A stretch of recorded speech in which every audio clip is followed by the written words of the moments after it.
Sud Radio 10h midi, Valérie Expert. Média.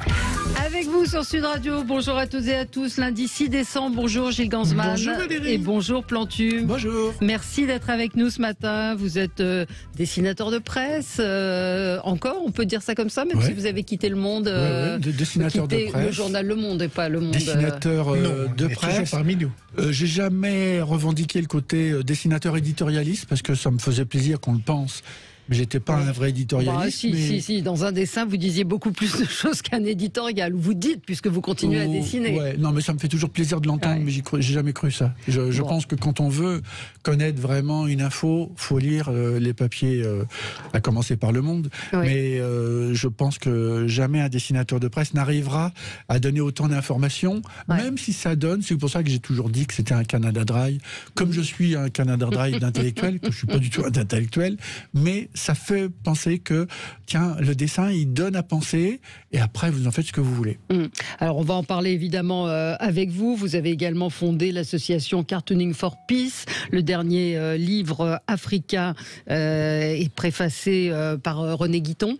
Et Cartooning for Peace, il faut le rappeler, est une association qui défend la liberté de la presse, la liberté du dessin de presse, et qui rassemble des dessinateurs du monde entier. On pourra en redire quelques mots. Des chrétiens, des juifs, des musulmans, et là, dans le bouquin Africa, des Africains, bien entendu. Alors, vous publiez 2 livres, L'année de Plantu 2021, les années fioles.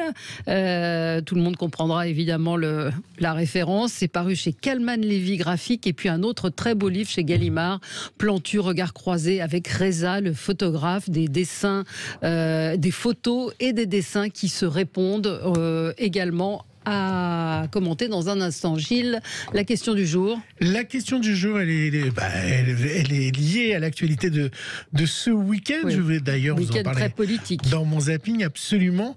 Êtes-vous choqué que des journalistes ne puissent pas couvrir certains meetings? C'est la question qu'on vous pose sur le compte Twitter de Sud Radio. Alors vous êtes très nombreux à discuter, à aller voter. Pour l'instant, oui à 38%, non à 62%. Jeanne nous dit que la question est totalement orientée. Non, on a voulu justement inclure tous les meetings dans cette question.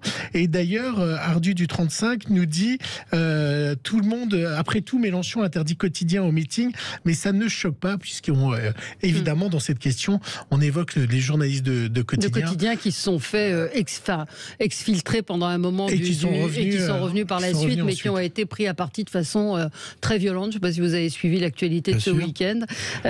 Donc, oui, vous avez raison de le dire. Jean-Luc Mélenchon ne veut pas des journalistes de quotidien. Donc, non, c'est pas une question orientée, c'est que c'est de plus en plus compliqué aujourd'hui pour les journalistes de couvrir. On l'a vu certains événements, et on l'a vu pour aussi, CNews et BFM aussi. Et on l'a vu avec les Gilets jaunes également. Gilles? Eh bien, le zapping. Sud Radio 10h midi, Média, l'instant zapping.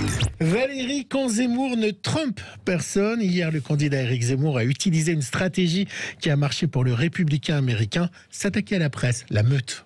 Depuis des mois, il ne se passe pas une seule journée sans que le pouvoir et ses relais médiatiques ne m'attaquent.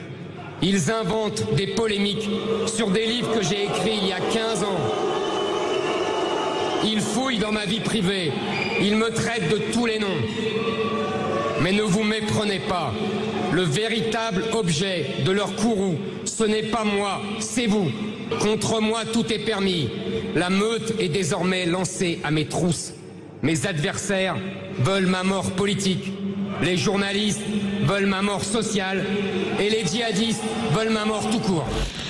Bienvenue en politique, dirais-je, monsieur Zemmour. Oui. C'est dur, la politique. C'est passionnant, c'est dur. Et je me rends compte, tout en ayant créé l'association Cartooning for Peace, à quel point, d'ailleurs, ce sont des dessinateurs du monde entier qui ne sont d'accord sur rien. C'est ça qui est génial. Je me suis nourri de ce paquebot. Maintenant, je suis président d'honneur, donc je suis plus aux manettes, mais c'est Cac, le dessinateur du journal L'Opinion, qui dirige très très bien d'ailleurs l'association. Mais c'est là où je me suis rendu compte que c'est génial de se nourrir de conversations. Il y a un dessinateur russe qui s'appelle Zlatovski, qu'on a imprimé dans des grandes expos un peu partout dans le monde entier. Et en fait, on n'avait pas bien regardé un de ces dessins où il y avait la forteresse Europe sur un gros trognon de pommes avec des migrants qui arrivent en dessous et qui moi, je pensais que je voyais que la forteresse Europe qui veut pas faire rentrer les... Et en fait, il me disait, mais vous êtes cons, vous, en Europe, vous accueillez n'importe qui. Et je me disais, bon, alors évidemment, j'étais pas d'accord avec lui. Et à la fois, je me disais, mais c'est ça, Cartooning for Peace. C'est enrichissons-nous de ces conversations. Je suis pas d'accord avec lui. Il sait qu'on n'est pas d'accord. Il nous traite de tous les noms. Mais Cartooning, c'est la seule association dans le monde où personne n'est d'accord. Oui. Sauf une chose, le débat. Ouais. Et quand Plantu dessine Zemmour, il s'y prend à plusieurs fois ou le trait est venu rapidement? Alors lui, bon client. Oui. D'ailleurs, quand c'est bon client pour le caricaturiste, c'est pas toujours bon pour l'idée que je me fais de la démocratie. Mais c'est vrai qu'il est assez fastoche à faire. Oui. Oui, ça faut dire que... Et vous nous aviez dit que, en revanche, Macron était plus compliqué parce qu'il a un visage il est beau gosse, lisse, il est mince, et il dit pas des phrases comme tout migrant est un violeur, donc évidemment ça permet d'être beaucoup plus nuancé. Hein, et le pire de tous pour ça, et c'est un hommage que je lui fais, c'est Jospin. Jospin, quand il dirigeait le PS ou quand il était Premier ministre, il était tellement nuancé que résultat, à part le faire en petit mouton, j'arrivais pas à le saisir. Critique des journalistes donc, et du coup, c'était un peu chaud pour ceux qui étaient présents sur place, comme ceux de Quotidien, on en a parlé avec notre question du jour, qui se sont fait prendre à partie et traités de collabos.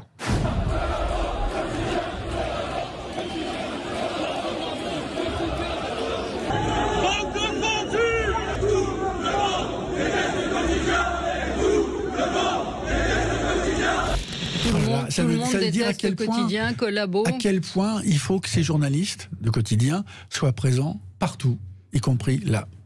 Et on le rappelle, chez Mélenchon non plus, ils n'ont pas le droit de citer, et ça heurte beaucoup moins de monde.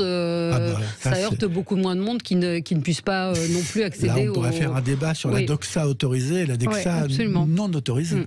À la veille des nouvelles mesures restrictives qui devraient être annoncées par le gouvernement aujourd'hui, Jean-Luc Mélenchon, lui aussi a donné un meeting, s'en est pris justement au pass sanitaire. Mais pourtant, cette espèce de passe-partout est demandée partout. Vous allez boire un coup, passe sanitaire. Un plat de couscous, passe sanitaire. Tu vas regarder une expo, passe sanitaire. Tu montes dans le train, passe sanitaire. Tu descends du train, passe sanitaire. Putain, c'est là que tu ramènes les microbes. Et ainsi de suite.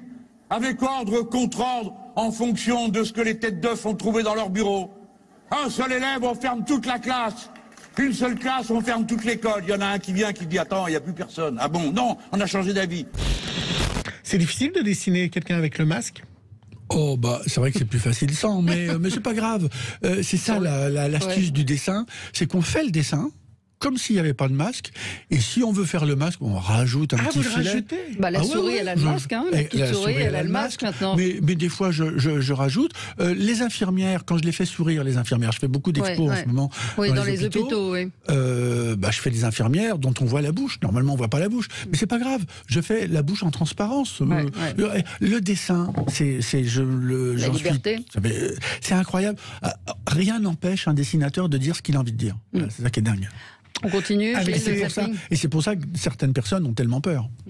Avec ces deux meetings, Valérie, on oublierait la victoire de Valérie Pécresse. Encore une bonne femme pour Éric Zemmour. Il n'y a pas de chance. Face à Éric Ciotti, et donc officiellement la candidate à la présidence des LR. Elle est évidemment du côté de la République En Marche. On a commencé à lancer les boulets de canon. Maude Brigon, qui est représentante de la République En Marche sur BFM, je peux vous dire qu'elle n'a pas fait semblant. On parle de Valérie Pécresse qui a été ministre de budget, sous qui la dette a explosé.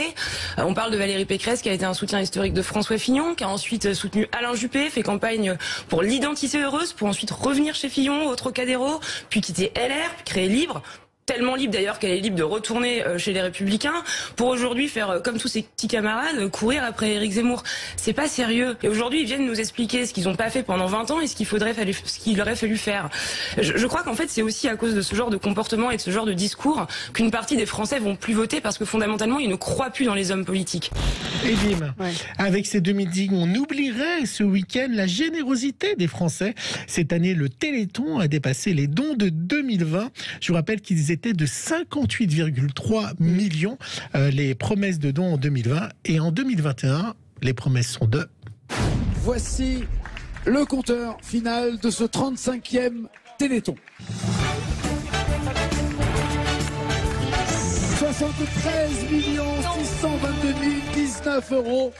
Vous êtes formidable.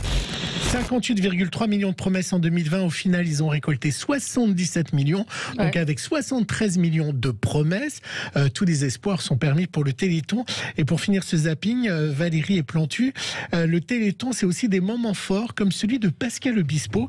Alors, il est accompagné au piano par Eugénie. Eugénie, il y a 2 ans, était totalement, ne pouvait plus bouger ni bras ni jambes, et depuis il y a un traitement grâce au Téléthon pour sa maladie. Elle a retrouvé une force musculaire dans ses doigts, elle a découvert le piano et elle a accompagné au piano Pascal Obispo sur une comptine. Clairefontaine, m'en allant promener, j'ai trouvé l'eau si belle que je m'y suis baigné.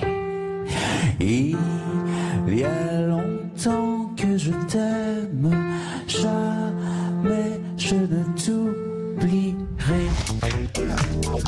Comme quoi, des fois, des traitements et des piqûres font que. Oui, non, mais le Téléthon, plus de 30 ans que ça existe, oui. Plantu. Pour vous dire que j'étais vendredi à l'hôpital Saint-Louis, où j'ai fait un dessin pour rendre hommage aux chercheurs de l'hôpital Saint-Louis qui travaillent sur tous ces gens qui ont été irradiés, parce que ça a été créé au moment de Tchernobyl, et ils ont soigné, ils ont fait des recherches sur les cellules, sur les séquences, avec le CEA, avec la PHP.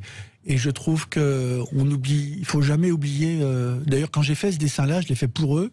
Et quand je l'ai mis sur Facebook, je me suis rendu compte à quel point les gens sont sensibles à cette idée toute simple. Faut dire merci aux chercheurs et évidemment à tous les personnels hospitaliers qui font un travail formidable. Mais c'est vrai qu'à notre époque, on met en doute la médecine et autres. Je trouve ça intéressant de voir tous les progrès qu'il y a eu au Téléthon. Exactement. Et dans le bouquin que vous avez cité tout à l'heure, Valérie, dans mon bouquin sur les années fioles, j'y mets une double page sur les antivax, et il y a un petit texte de Boris Cyrulnik. Absolument, qui est formidable, mais que j'ai découvert parce qu'il m'a fait un cadeau. Il faut dire qu'il y a des petits textes qui recontextualisent le dessin. Et je me disais, tiens, j'avais pas lu ce texte de Cyrulnik, et pour cause, il l'a fait pour vous, et ce texte est formidable. Je lui ai demandé parce qu'il rappelle un épisode des années 50, et il avait un ami qui a fendu la foule des gens qui étaient contre le vaccin, parce qu'il y avait la diphtérie qui tuait des enfants, et il se souvient qu'il avait un ami qui traversait la foule avec comme des bouteilles chez Nicolas, vous voyez, par exemple, et c'était des bouteilles de sérum qui allaient sauver des enfants. Et déjà à l'époque, en 53, il y avait des manifestations anti-vax. Pas de poison dans le corps de nos enfants.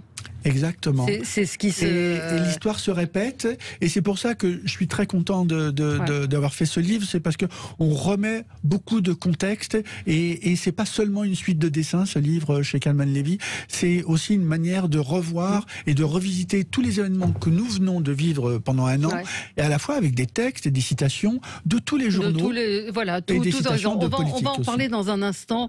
Je vous lis juste la réaction d'un auditeur qui nous dit c'est évidemment intolérable que les journalistes de quotidien aient été molestés chez Zemmour, mais il faut reconnaître que Yann Barthès fait tout pour réchauffer les partisans de Zemmour. Et ça c'est son droit. Et ça me fait, c'est son droit. Et ça me fait penser au 8 mai de Charlie, c'est-à-dire oui, ok, on les soutient, mais il faut qu'il le fasse. Oui. C'est le boulot de quotidien, de titiller, d'asticoter toute la classe politique. Il se trouve qu'il y en a qui supportent pas. Il n'y a pas que, je veux dire, il n'y a pas qu'à l'extrême gauche qu'on supporte pas quotidien. Et de la même manière, à 19h, on peut regarder Christine Kelly qui est juste au même moment que quotidien.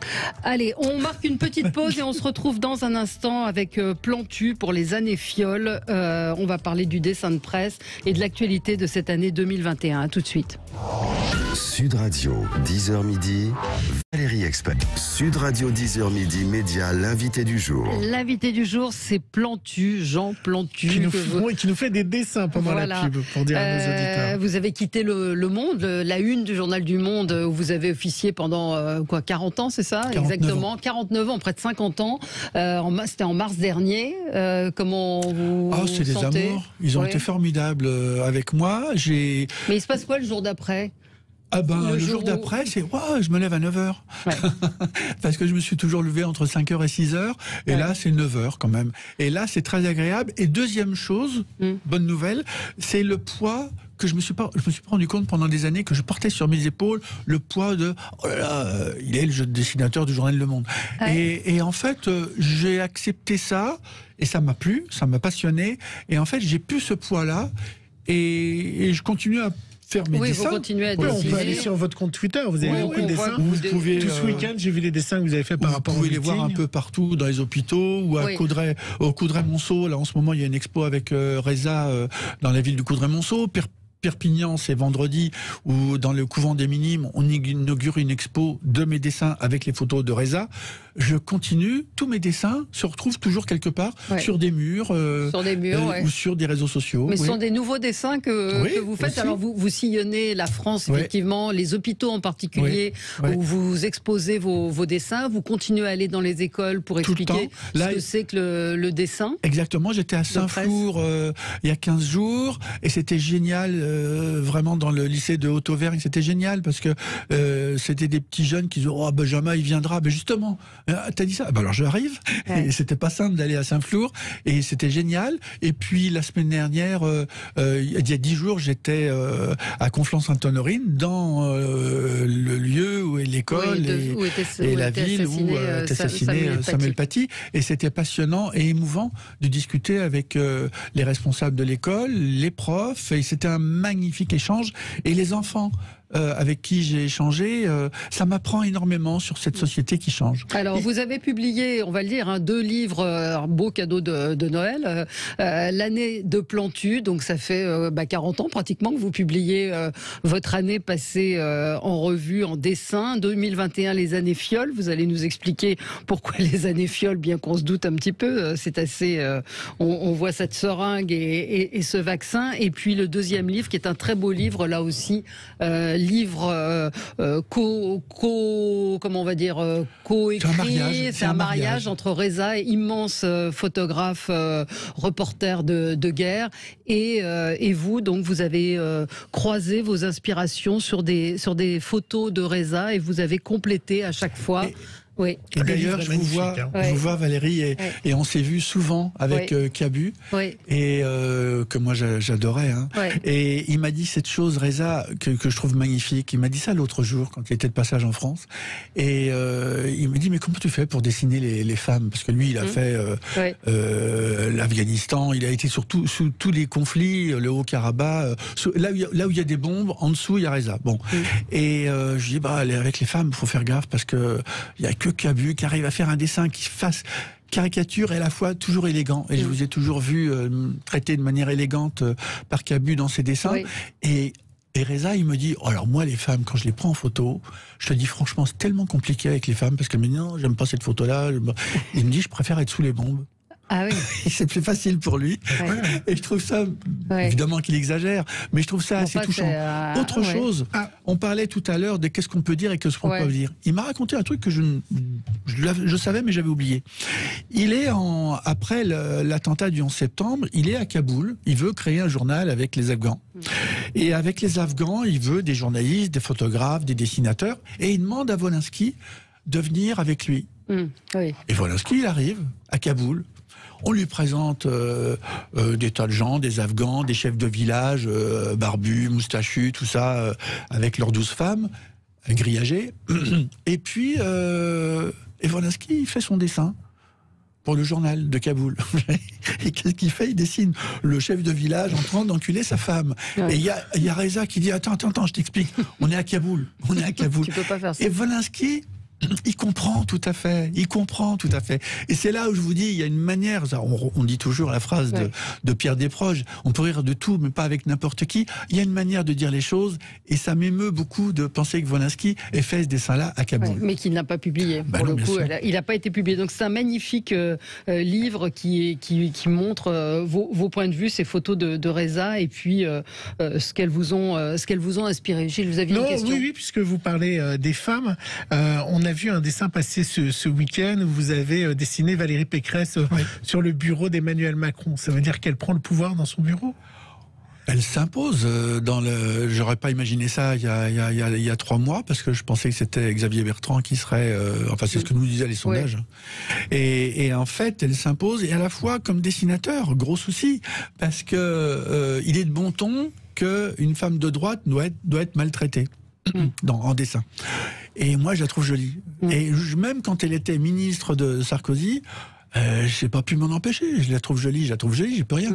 Et donc, c'est pas facile, parce qu'à la fois, il faut que ce soit un dessin malicieux, et à la fois que ce soit un dessin qui ressemble parce que sinon je peux faire un gros tarin avec des mouches et tout ça, elle pue et tout ça.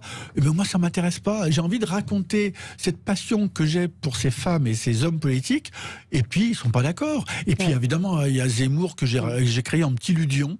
Avec 2 pattes un peu improbables, mais je trouve que je crois que je vais faire un dessin animé d'un petit ludion énervant qui passe de gauche à droite sur les genoux de Christine Clécy.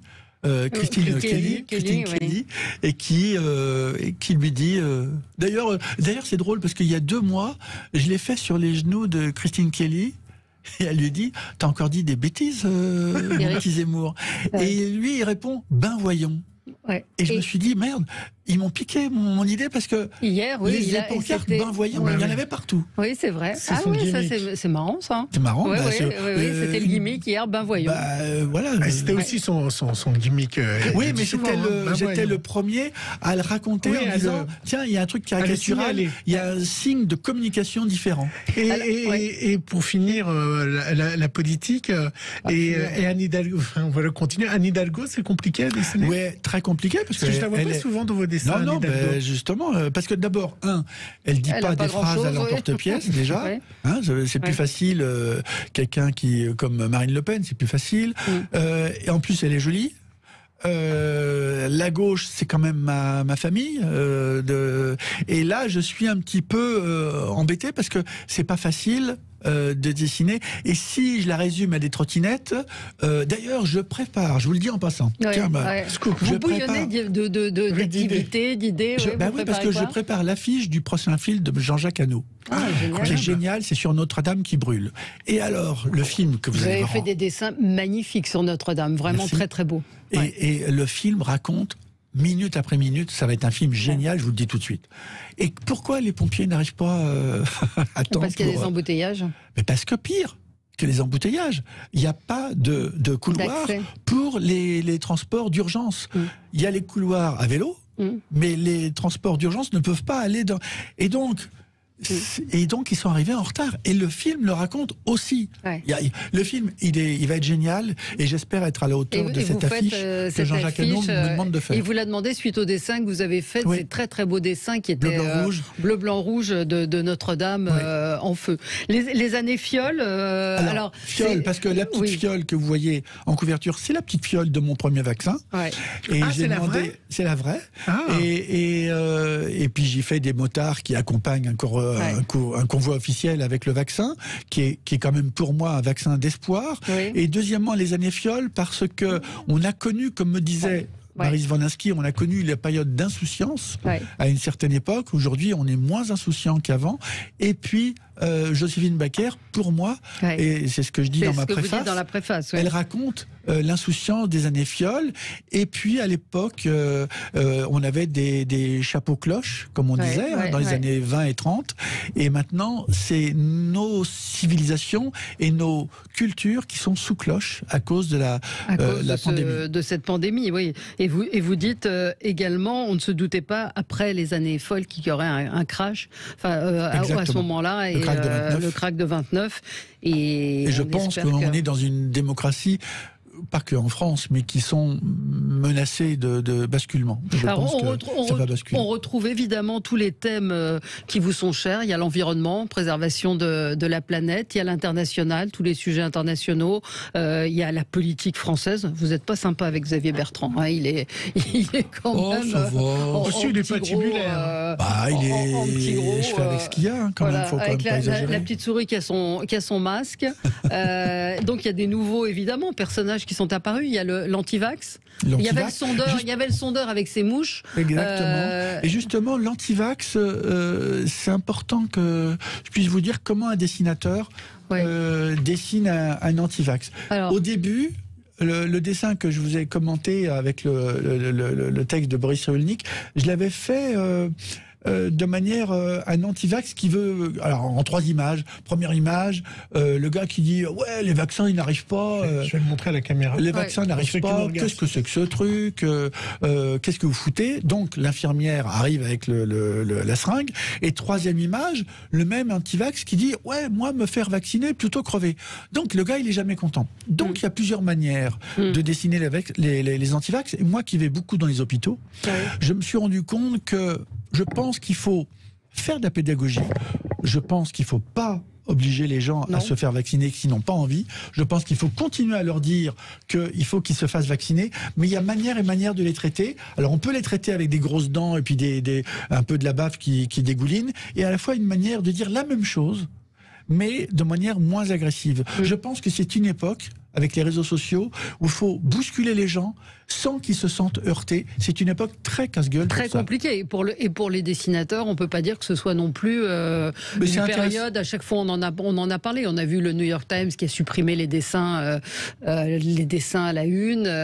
Et puis, les dessinateurs, si on parle de Cartooning for Peace, certains qui continuent à être menacés, qui font leur boulot dans des conditions particulièrement difficiles. Hein. Et en ce moment, à l'abbaye de Stavelot, à côté de Liège, il y a une expo sur tous ces dessins qui sont interdits aujourd'hui, dont le fameux dessin de Antonio, le portugais, qui avait été publié dans le New York Times et qui a été considéré comme antisémite, alors que le gars, je le connais bien, c'est un portugais, Antonio, et qui est un type formidable, qui n'est pas antisémite, et pourtant il a été montré du doigt par tout le monde. Et vous avez jamais été censuré par Twitter ou Facebook, parce que maintenant c'est eux qui font la loi?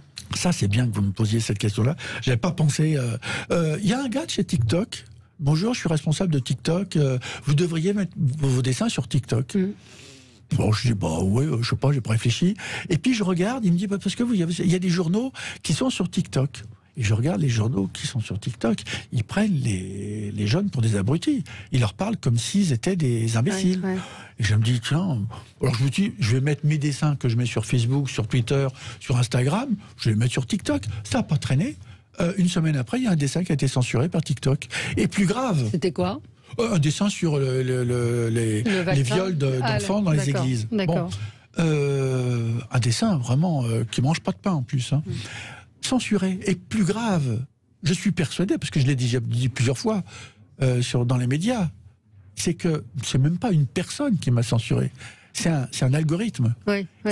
Tant qu'on baissera tant que nous vivrons avec des réseaux sociaux qui sont gérés par des algorithmes, ça ne pourra pas durer. Donc il faut mettre un pied dans les portes dans les réseaux sociaux et ne rien lâcher et dire ben voilà, TikTok, vous m'avez censuré, je veux que vous me disiez pourquoi. Et évidemment, ils ne me disent pas pourquoi. Ils ne vous disent pas pourquoi, mais vous savez, c'est Rafik Smati qui vient souvent ici, qui avait fait remarquer que, je crois que c'est sur Science et Avenir, il y avait une couverture, c'était un dessin avec des hommes et des femmes préhistoriques. Les femmes préhistoriques sont nues, et ben les seins ont été floutés. Parce qu'ils savaient que si leur couverture ne serait pas diffusée, risquait d'être censurée par Twitter, donc ils ont pris les devants en se disant bah, on ne va pas être censuré pour nudité, quoi. Et c'est tous mes copains américains qui m'ont raconté ça il y a 25 ans, que ça allait nous tomber dessus, le côté des bouts de seins. Faire des seins, déjà, c'est casse-gueule, mais alors les bouts de seins, j'en parle pas. Ouais. Comment vous les choisissez, les dessins que vous mettez dans ces livres à chaque fois à des rendez-vous de fin d'année Il y en a beaucoup qui vont à la poubelle. Hein. Ouais. Parce qu'il y en a qui tiennent pas la route, et puis il y en a... Donnez votre adresse, je vais venir faire les poubelles. Cabu, il accueillait tout le monde, et tout le monde venait puiser ses dessins chez lui. Et il y avait des tas d'éditeurs qui sont repartis avec des dessins... qui sont repartis, qui ont fait d'autres livres. Et je disais à chaque fois à Cabu, je disais, mais t'es fou, attends. Et lui, il ouvre sa porte à tout le monde. Il laissait faire. J'ai formidable. J'ai rarement vu ça. Et donc, donc vous dites, c'est un choix qui se fait parce que il y a des choses qu'on a oubliées. C'est ça qui est formidable dans ce livre. À chaque fois, chaque année, par exemple, le Papy et Mamie. Bon, c'était Noël 2020, mais Papy et Mamie de Castex. D'un seul coup, on l'avait oublié. Il y a plein de choses comme ça qui nous reviennent. Et j'en profite pour dire à Valérie Expert. Oui, Plantu. Vraiment. Et à vous, Gilles. Vous êtes les premiers. Le livre, il est sorti il y a 3 semaines. J'ai quand même fait pas mal d'interviews. Vous êtes les premiers à rentrer dans mon livre et à l'avoir ouvert. Ah bah... Non, attendez, je vous le dis comme ça. Il y a des journalistes qui m'interrogent, ils n'ont pas ouvert le livre. Je sais pas quoi vous dire. Moi, je vais vous dire une chose, parce que je travaille depuis 5 ans avec Valérie Expert et qu'on se connaît bien. Valérie lit les livres, regarde les émissions, a un respect avec les invités qu'on reçoit. Je sais. Et c'est très agréable quand vous travaillez avec Valérie. Et je choisis les gens que je reçois en général, c'est assez rare. C'est vrai qu'en quotidien, faut trouver beaucoup d'invités, mais c'est rare que je reçoive des gens que je n'aime pas ou des œuvres, des livres que j'ai pas aimés. Mais puis en plus un livre de Plantu, c'est quand même à chaque fois du bonheur de se replonger dans cette actualité, dans ces dessins qui sont pour certains pour beaucoup, la plupart très très puissants. Et qui me valent des ennuis. Oui. Par exemple. Bien sûr, régulièrement. Là, je vois les dessins que j'ai faits sur l'Afghanistan, sur les intégristes. Comment se concrétisent les menaces ? Alors, par un coup de téléphone du ministère de l'Intérieur. Parce que moi, je vois rien. Mais c'est eux qui me disent aujourd'hui, vous savez, il y a des degrés de menace. Je connais rien, mais ça s'appelle l'UCLAT. Et il y a selon les semaines, il y a des degrés du CLAT, et à chaque fois, très gentiment, je remercie les policiers qui m'accompagnent, mais à chaque fois, je leur dis, mais ça va durer combien de temps ? C'est complètement dingue. Depuis 2015, vous êtes... Donc ça va faire 6 ans, même avant. Il y avait déjà des signes annonciateurs. Ouais. Quand j'avais, avant les fatwas contre les dessinateurs danois, j'avais fait un dessin sur le string et le voile. Ouais, je me souviens de ce dessin. Ce dessin avait été exposé à Bastia, en 2005, et comme du linge qui sèche aux fenêtres. Et en fait, les policiers m'avaient dit, mettez-vous là. Il y avait Wolanski et Tignouz qui étaient là. Et moi, on m'avait mis à part. On m'avait dit, parce que ce dessin-là, il y a des barbus, ils n'ont pas aimé du tout. Je dis, mais c'est quoi ça ? Et déjà, il y avait des signes annonciateurs. Vous n'avez pas ? Incroyable. Non, pas du... Alors, non, je ne peux pas vous raconter l'histoire, non. Et j'attends avec impatience qu'on me dise qu'on va arrêter de me protéger et que je puisse enfin aller au ministère de l'Intérieur avec une caisse de champagne, qui ne boiront pas devant moi parce qu'ils n'ont pas le droit, mais pour leur dire merci. Il y a à la fin du livre, vous remerciez le monde, un regard sur le monde, et il y a la dernière une du Monde, 50 ans d'histoire, et puis il y a ces dessins 70, 80, 2000, on voit l'évolution de votre trait du dessin, et puis il y a ces dessins que j'ai trouvé très très émouvants, ces hommages que vous ont rendus d'autres dessinateurs, évidemment Kishka que je connais, que j'ai le plaisir de connaître grâce à vous. C'est un amour. Kishka, c'est un amour, et il m'a dessiné sous les traits de Tintin. Et donc on a mis tous les dessinateurs de Cartooning for Peace m'ont envoyé un petit dessin. Et celui de la Turquie est bien aussi. Le Monde, il n'y a plus rien. C'est une page vide. C'est un dessinateur d'Istanbul.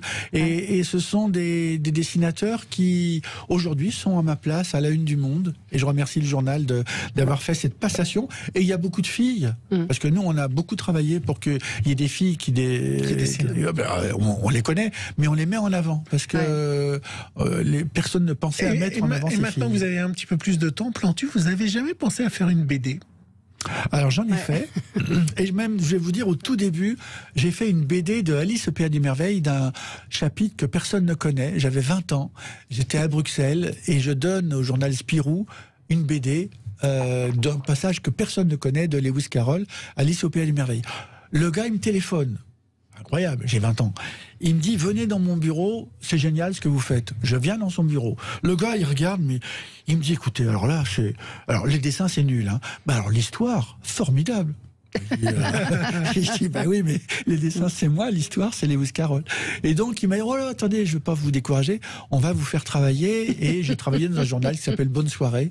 Et ça a été le début d'une aventure de dessinateur de presse. Mais au début, je voulais faire BD. Et là, ça vous tente pas d'en faire une ? Toujours, mais j'ai pas le temps. Allez-y. Mais j'aime la vie politique. J'aime tout ça. On se refait pas. Mais quel jugement, justement, vous portez sur ce qui est en train de se passer, sur cette campagne ? Tout le monde dit c'est une campagne comme on n'en a jamais vu. Vous avez 50 ans de vie politique derrière vous, Plantu. Est-ce qu'elle est vraiment différente, cette campagne, et les protagonistes qui sont là, et est-ce que vous sentez une ambiance différente ? J'en discutais avec les policiers tout à l'heure. Ils sont plusieurs à me protéger, mais il y a 3 mois, je leur ai dit, mais faites gaffe avec Zemmour. Moi, j'aime pas, j'adhère pas du tout aux idées de Zemmour. Mais j'ai dit, mais il faut le protéger. Il a le profil du gars qui va se faire flinguer. Et il faut absolument le protéger. Et c'est pas mes idées, c'est voltairien, hein, ce que je dis. Oui, mais on a vu hier la violence qui a pu y avoir ou de quelqu'un qui a essayé de lui sauter dessus. Pour rebondir sur ce que dit Valérie, est-ce que vous trouvez que les hommes politiques sont plus au même niveau que vous avez connu il y a 15-20 ans avec des Mitterrand, des Giscard? Non, il y a des gens formidables. Il y a des gens formidables, il y a des types qui me font pousser des boutons, mais il y a des gens formidables. Le discours de Mélenchon hier, moi, j'adore le côté, je dirais, intellectuel de Mélenchon. Il y a des trucs que j'aime pas chez lui, mais j'adhère vraiment quand il parle de la Russie, quand il parle de l'OTAN. Moi, je suis d'accord. Hein. Mais Zemmour, il a montré sa stature politique hier, quand même, non? Il a montré un aspect qui est très intéressant. Mais ce qui m'intéresse chez lui, mais qu'on pourrait dire la même chose de Marine Le Pen, essayons de savoir pourquoi il y a tant de gens qui adhèrent. Bien sûr. C'est ça qui est important. Bien sûr. Eh ben, on va en parler, nous, dans un petit instant, avec nos débats. On va parler de ce week-end politique assez chargé. Stéphane dit, est-ce que l'engagement politique vous a tenté un jour? J'aurais aimé, j'avais rencontré plusieurs fois Mitterrand, et j'aurais aimé qu'ils me disent prenez votre carte du PS. J'aurais adoré, je l'aurais fait tout de suite. Et finalement, dans un sens, ça m'a rendu service parce que je suis le gars qui déçoit tout le monde. Et je veux décevoir tout le monde. C'est-à-dire que, oui, on peut difficilement vous situer. Vous dites la gauche, c'est ma famille, mais vous avez aussi des positions qui ne sont pas forcément de gauche sur certains sujets. Non, mais d'ailleurs, quand je disais que j'aimais Manuel Valls à gauche, et je continue à penser ça, je m'en suis fait, même mes enfants d'ailleurs me disaient, mais papa, tais-toi.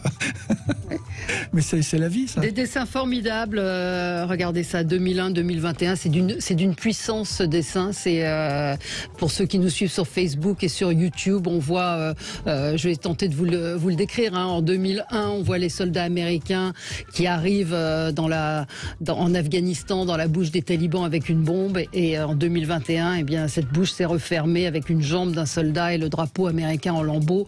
Voilà, ça dit beaucoup de choses. Plantu 2021, les années fioles, c'est chez Calman Lévy. Et puis, n'oubliez pas également le Plantu, regard croisé avec Reza. C'est un livre vraiment magnifique. Vous avez des photos et des dessins de Plantu. C'est chez Gallimard. Merci beaucoup, Plantu, d'avoir passé ce moment avec nous. Nos auditeurs étaient très nombreux à vous suivre, en tout cas sur le Facebook. Et dites-leur qu'ils ont bien de la chance d'avoir deux journalistes formidables. Oh, c'est gentil. Mais on était ravis. Allez, assez de compliments. Ça me touche parce que vous faites le travail de journalistes. Merci Plantu. Bonne journée à vous. On se retrouve dans un instant pour parler politique. Zemmour, Pécresse, Mélenchon, tout ça dans un instant. Sud Radio, c'est vous qui en parlez le mieux. Je suis content de savoir qu'il y a une